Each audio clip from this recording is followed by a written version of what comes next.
Hello friend, welcome to GS with Gautam. आज मैं आपके लिए लेकर आया हूँ बायोलॉजी के इम्पोर्टेंट क्वेश्चन जो मुख्यतः प्लांट क्लासिफिकेशन से बनने वाले हैं। और ये प्लांट क्लासिफिकेशन से हर एग्ज़ाम में क्वेश्चन पूछे जाते हैं, चाहे वो इनके वर्गीकरण से संबंधित हो या चाहे इनकी विशेषताओं से संबंधित हो। तो आज उसी के विषय में हम बात करने वाले हैं। अब चलते हैं अपने क्वेश्चनों की तरफ जो बहुत ही ज़्यादा इम्पोर्टेंट होने वाले हैं। फर्स्ट क्वेश्चन है अपना, नील हरीश सवाल द्वारा नाइट्रोजन स्थिरीकरण की जानकारी देने वाले अग्रणी थे। मतलब नाइट्रोजन स्थिरीकरण की जो जानकारी दी थी नील हरीश सवालों में वो कौन थे? तो वो थे पीके डे। तो ये आपको याद रखना है। नील हरीश सवाल, ये नील हरीश सवाल मुख्यतः एक बैक्टीरिया ही होता है सवाल, जबकि इन्हें नाम दिया गया है। ये आपको याद रखना है, नील हरीश सवाल एक बैक्टीरिया का नाम होता है और इसे पीके डे ने जानकारी दी थी। अपने सेकंड क्वेश्चन की तरफ चलते हैं। धान खेतों की भूमि अधिक उपजाऊ बना सकते हैं, मतलब धान की खेती की भूमि को अधिक उपजाऊ बना सकते हैं। कौन बना सकते हैं? तो इसका राइट ऑप्शन आपको बताना है। तो इसका राइट ऑप्शन है नील हरीश सहवाल। जो ब्लू ग्रीन एल्गी होते हैं, ब्लू ग्रीन एल्गी, वो धान की खेती को और अधिक उपजाऊ बना सकते हैं। तो ये आपको याद रखना है। अपने नेक्स्ट क्वेश्चन की तरफ चलते हैं। क्लोरेला को प्रोटीन के अतिरिक्त और किस नाम से किस तत्व की प्राप्ति के लिए अनुसंधान में शामिल किया गया जिससे अंतरिक्ष में पूर्ति की जा सके? तो इसका राइट ऑप्शन बताना है। नंबर ए है Ca2, number B O2, number C N2, D H2S। तो इसका राइट ऑप्शन है ऑप्शन नंबर बी O2। अब अपने नेक्स्ट क्वेश्चन की तरफ चलते हैं। स्पायरोगायरा नाम दिया गया है, स्पायरोगायरा नाम किसे दिया गया है?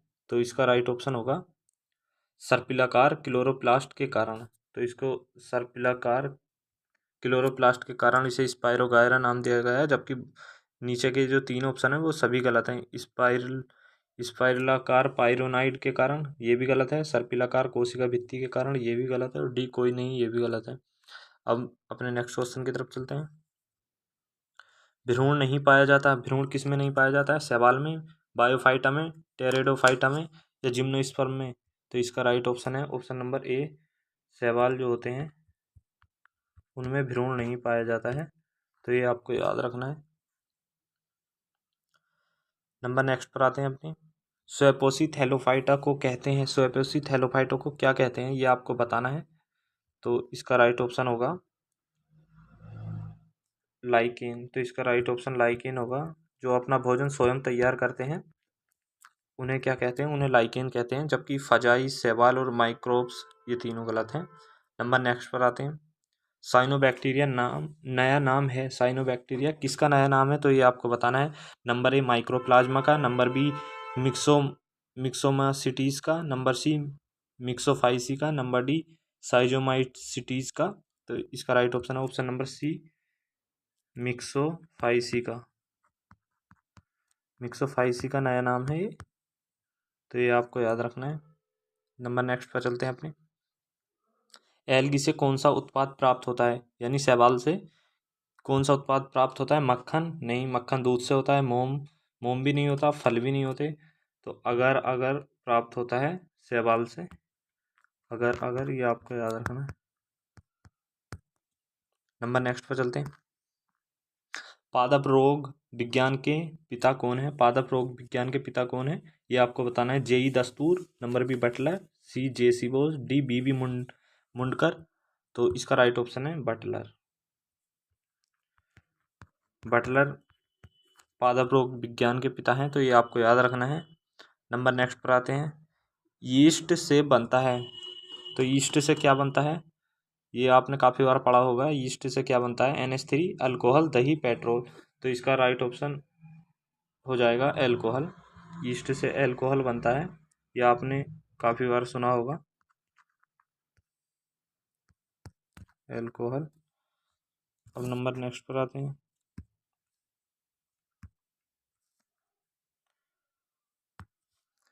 अब नेक्स्ट क्वेश्चन पर आते हैं। सामान्य ब्रेड फफूंदी है, तो सामान्य ब्रेड फफूंदी है किसका है? तो ये आपको बताना है। तो इसका राइट ऑप्शन होगा म्यूकर। म्यूकर जो है वो सामान्य ब्रेड फफूंदी है। तो ये आपको याद रखना है। काफ़ी बार एग्जाम में पूछा जाता है ये। अब नंबर नेक्स्ट पर आते हैं, सबसे छोटा जीव कौन सा है। तो सबसे छोटा जीव बताना है आपको कौन सा है। नंबर ए विषाणु, number B mycoplasma, number C जीवाणु, नंबर डी साइनोबैक्टीरिया। तो सबसे छोटा जीव है इनमें माइक्रोप्लाज्मा। तो इसका राइट ऑप्शन होगा ऑप्शन नंबर बी, माइक्रोप्लाज्मा। ये आपको याद रखना है।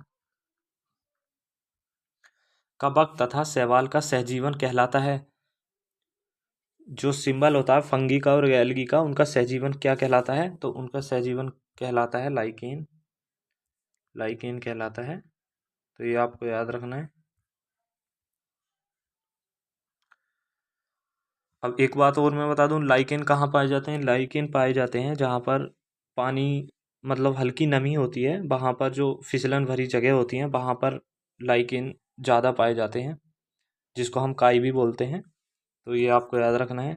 नंबर 14 क्वेश्चन है, LSD एल्किलाइड प्राप्त होता है। तो LSD एल्किलाइड कहाँ से प्राप्त होता है। तो इसका राइट ऑप्शन है ऑप्शन नंबर ए, क्लोबीसेप्स प्यूरिया से, परप्यूरिया से हमें प्राप्त होता है। क्लोबीसेप्स परप्यूरिया से हमें प्राप्त होता है LSD। ये आपको याद रखना है। अपने नेक्स्ट क्वेश्चन की तरफ चलते हैं। चावल का वनस्पति नाम है। तो चावल का वनस्पति नाम क्या है, तो ये आपको बताना है, और ये काफ़ी बार एग्जाम में आया भी हुआ है। Number A Saccharum munja, number 2 Oryza sativa, Avena sativa, Zea mays. तो इसका राइट ऑप्शन है ओरेबा सेटाइबा।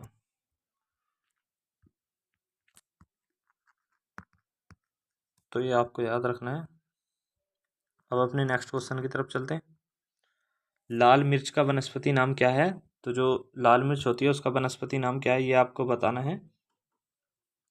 तो इसका राइट ऑप्शन है ऑप्शन नंबर सी, कैप्सिकम एनुअम।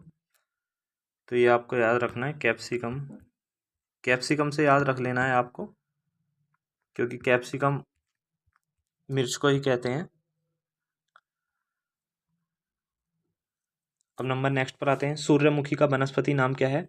जो सूर्यमुखी का पौधा होता है उसका वनस्पति नाम क्या है, ये आपको बताना है। Dahlia, zinnia, Tagetes, Helianthus annuus. तो इसका राइट ऑप्शन है ऑप्शन नंबर डी। तो ये आपको याद रखना है, सूरजमुखी का वनस्पति नाम है हेलियंथस एनुअस। नंबर नेक्स्ट पर आते हैं, कपास का वनस्पति नाम है। तो कपास का जो वनस्पति नाम है वो आपको बताना है। तो कपास का वनस्पति नाम है, इसका राइट ऑप्शन होगा ऑप्शन नंबर बी, गोसिपियम हिस्सा। तो ये आपको याद रखना है, कपास का वनस्पति नाम क्या है, गोपीसियम हिस्सा है। और नंबर नेक्स्ट पर आते हैं अपने, वर्गीकी में कौन सा शब्द किसी भी समूह को बताने के लिए प्रयोग में आता है। तो जो डिस्क्राइब होता है ग्रुप का, तो वो किस वर्ग में आता है ये आपको बताना है, किस समूह में आता है सॉरी। नंबर ए वर्ग में आता है, नंबर बी गण में आता है, नंबर सी जाति में आता है, नंबर डी टैक्सोन में आता है। तो इसका राइट ऑप्शन है ऑप्शन नंबर डी, टैक्सोन में ये आता है, टैक्सोन। तो ये आपको याद रखना है।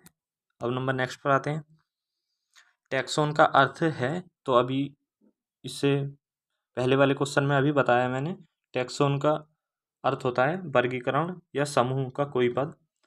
तो इसका राइट ऑप्शन होगा ऑप्शन नंबर डी। तो ये आपको याद रखना है। नंबर नेक्स्ट पर आते हैं अपने, सभी अभी तक लगभग कितने पौधे पहचाने जा चुके हैं। तो अभी तक लगभग कितने प्लांट्स का आइडेंटिफाई किए जा चुके हैं, तो ये आपको बताना है। 1 लाख, 2 लाख, 2.5 लाख, 3 लाख। तो इसका राइट ऑप्शन है ऑप्शन नंबर सी, 2.5 लाख। तो ये आपको याद रखना है, इसका 2.5 लाख राइट ऑप्शन है। तो ये आपको याद रखना है। अब नंबर नेक्स्ट पर आते हैं अपने, मटर का वैज्ञानिक नाम है। तो मटर का वैज्ञानिक नाम क्या है। नंबर ए पीसम सेटाइबम, हिप्सिक्स, टेबिरेंडस इंडिका, कोकस न्यूकेरिस। तो इसका राइट ऑप्शन है option number A, Pisum sativum. इसका राइट ऑप्शन है। अब नंबर नेक्स्ट पर आते हैं, हाँ मटर के पौधों से एक याद आता है, मटर के पौधों पे जो प्रयोग किया था वो भी आपको याद रखना है। तो वो किया था सर जॉन मेंडल ने। तो ये भी आपको याद रखना है, इन्होंने इनका आनुवांशिकी के रूप में प्रयोग किया था मटर के पौधों का। तो ये क्वेश्चन भी काफ़ी बार आ चुका है, तो ये भी आपको याद रखना है। नंबर नेक्स्ट पर आते हैं, केला का वनस्पति नाम है, तो केले के वनस्पति नाम क्या है, तो ये आपको बताना है। तो इसका राइट ऑप्शन होगा ऑप्शन नंबर सी, मूसा सेविंटम। मूसा सेविंटम केले का वनस्पति नाम है, तो ये आपको याद रखना है। वनस्पति नाम काफ़ी ज़्यादा इंपॉर्टेंट होते हैं, तो ये जो मुख्य चीज़ें होती हैं उनके आपको याद होने ही चाहिए। नंबर 24 पर आते हैं, पौधों के बाहरी लक्षणों के अध्ययन को क्या कहते हैं। जो प्लांट होता है उनका जो बाहरी लक्षण होते हैं उनके अध्ययन को क्या कहते हैं, ये आपको बताना है इसमें। Cytology, histology, morphology, mycology. तो इसका राइट ऑप्शन होगा मॉर्फोलॉजी। जो प्लांट्स का बाहरी लक्षणों का अध्ययन होता है वो मॉर्फोलॉजी कहलाता है, तो ये आपको याद रखना है। अब नंबर नेक्स्ट पर आते हैं अपने 25 क्वेश्चन पर। टमाटर का वैज्ञानिक नाम है, तो टमाटर का वैज्ञानिक नाम क्या है ये आपको बताना है। बिसम सेटाइवम, लाइक्रोप्रिस्कम एस्कुलेटम, जियामेज, ओराइजा सेटोवा। ओराइजा सेटोवा तो आपको पता है धान का चावल का रासायनिक नाम है, वैज्ञानिक नाम है सॉरी। तो अब इसका राइट ऑप्शन है option number B. Option number B इसका राइट ऑप्शन है, टमाटर का रासायनिक नाम है। और नंबर नेक्स्ट पर आते हैं, आम का वनस्पतिक नाम क्या है, तो आम जो होता है उसका वनस्पति नाम क्या है, तो ये आपको बताना है। सिट्रसपस, मैग्नीफेरस इंडिकस, न्यूलोम्बियम, जियामेज। तो इसका राइट ऑप्शन है मैग्नीफेरस इंडिकस, आम का रासायनिक नाम होता है। अब नंबर नेक्स्ट पर आते हैं, प्रकाश संश्लेषण की क्रिया में कच्चे पदार्थ कौन से हैं। तो प्रकाश संश्लेषण की क्रिया में कौन से कच्चे पदार्थ हैं, तो उसका आपको राइट ऑप्शन बताना है। तो इसका राइट ऑप्शन है CO2 और H2O। तो ये आपको बड़ी आसानी से क्वेश्चन एलिमिनेट कर दिया होगा, क्योंकि इसमें कार्बन डाइऑक्साइड और हाइड्रोजन होता है। तो अब आपको पता होगा प्रकाश संश्लेषण क्रिया में कच्चे पदार्थ कौन से हैं, तो ये NH3 नाइट्रोजन का हो गया। अब अपने नेक्स्ट क्वेश्चन की तरफ चलते हैं, डार्विन ने किस पादप हार्मोन की खोज की थी। तो डार्विन ने किस पादप हार्मोन की खोज की थी ये आपको बताना है। जिब्रेलिन, साइटोकाइनिन, मेलेटोनिन या ऑक्सिन। तो इसका राइट ऑप्शन है ऑप्शन नंबर ए, ऑक्सिन।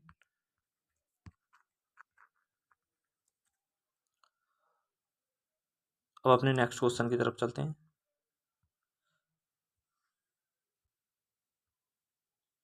कवक द्वारा प्राप्त पादप हार्मोन कौन है। तो कवक जो होता है, जो फंगी होते हैं, उनके द्वारा पादप हार्मोन कौन सा है ये आपको बताना है। तो इसका राइट ऑप्शन होगा जिब्रेलिन। जिब्रेलिन कवक से प्राप्त होता है, तो ये आपको याद रखना है। ऑक्सिन, साइटोकाइनिन ये दोनों गलत हैं। नंबर नेक्स्ट पर आते हैं, जो अपना लास्ट क्वेश्चन होने वाला है, वर्गीकरण की मूलभूत इकाई है। तो वर्गीकरण की मूलभूत इकाई कौन सी है ये आपको बताना है। नंबर ए वंश, नंबर बी जाति, नंबर सी है जगत, नंबर डी उपरोक्त में से कोई नहीं। तो इसका राइट ऑप्शन है ऑप्शन नंबर 30 का, क्वेश्चन नंबर 30 का जाति। जो स्पेसीज होती हैं वो वर्गीकरण की मूलभूत इकाई हैं। आई होप ये सेशन आपको अच्छा लगा होगा। अगर वीडियो अच्छी लगी है तो वीडियो को लाइक कीजिए, चैनल को सब्सक्राइब कीजिए। Thank you.